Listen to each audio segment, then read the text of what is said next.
Well, Scott Anderson is the director of UNRWA Affairs in Gaza. He joins us from the territory. Scott, good to see you. Thank you for joining us. Describe to us the situation on the ground in northern Gaza right now. Good morning. Thanks for having me. Obviously, the situation is very difficult for the people there on the ground. There's give or take 500,000 people that are still in the northern part of Gaza. No food aid has entered since September 30th. People there don't have a great deal of resilience or a great deal of food stocks that they can turn to in such times when food is not available.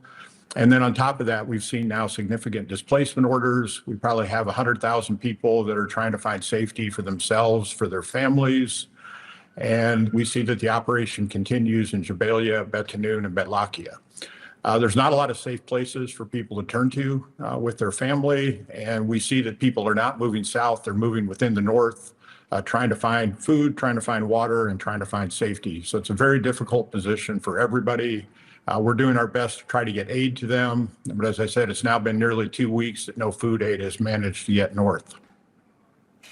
Scott, as you say, the IDF is telling the residents of northern Gaza to evacuate. They say they're planning on using great force on an area that has already sustained repeated attacks over the past year. I mean, how realistic is it for these people to leave who've already moved multiple times? And where are they supposed to go?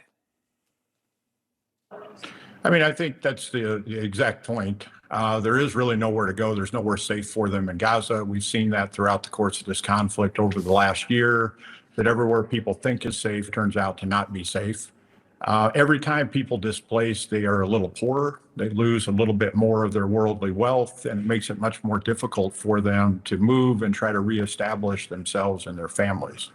9 out of every 10 people in Gaza is displaced. Many have been displaced on average once a month. I was in the north a couple months ago, and you talk to people and they say simply they cannot afford to displace again. They don't have anything left that they can turn to try to reestablish themselves. So we're trying very hard to get things to the north to take care of people where they are, but it's been very difficult. Scott, as we've reported and you just said, there's been no food or aid delivered since the 1st of October to the 400,000 or more people in northern Gaza. Many fear what's known as the general's plan is being adopted by the Israelis. That's forcing the people of northern Gaza to surrender or starve. What do you believe is Israel's strategy? I can't speak to their strategy. What I can speak to are the facts on the ground, which is that we have nearly 500,000 people in the north. At least 100,000 of those are displaced and on the move, and we've not been able to get food aid to those people for almost 2 weeks. The hospitals that we have been able to access and provide fuel to are on the brink of collapse. And we are trying to move patients from hospitals in the evacuation zone to other hospitals in the north so they continue to receive care.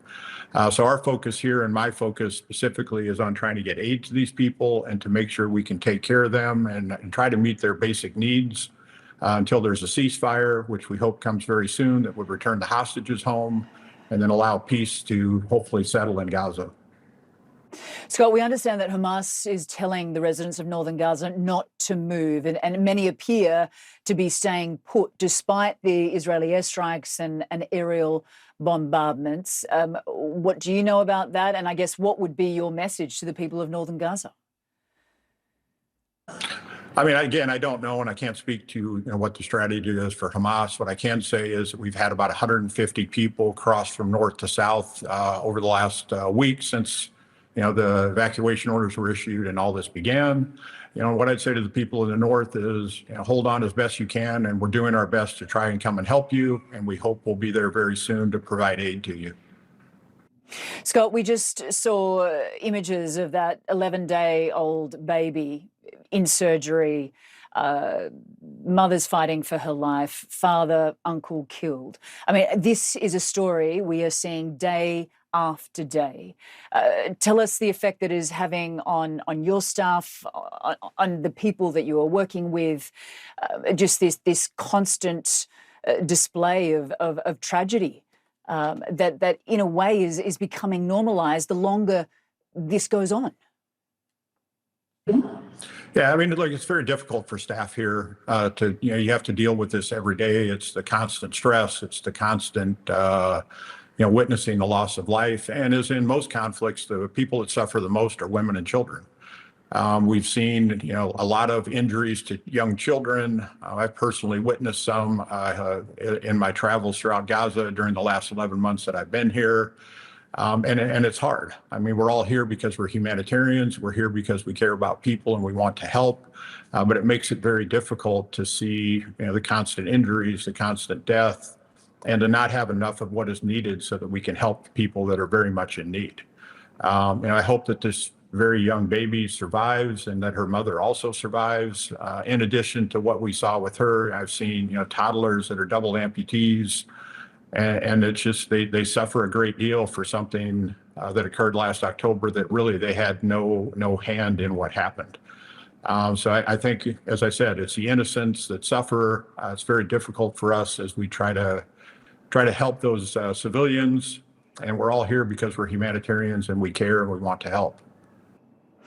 Well, Scott Anderson, we thank you for the work that you and your team are doing, and we appreciate you speaking to us. Scott Anderson, Director of UNRWA Affairs in Gaza. Thank you. Thank you.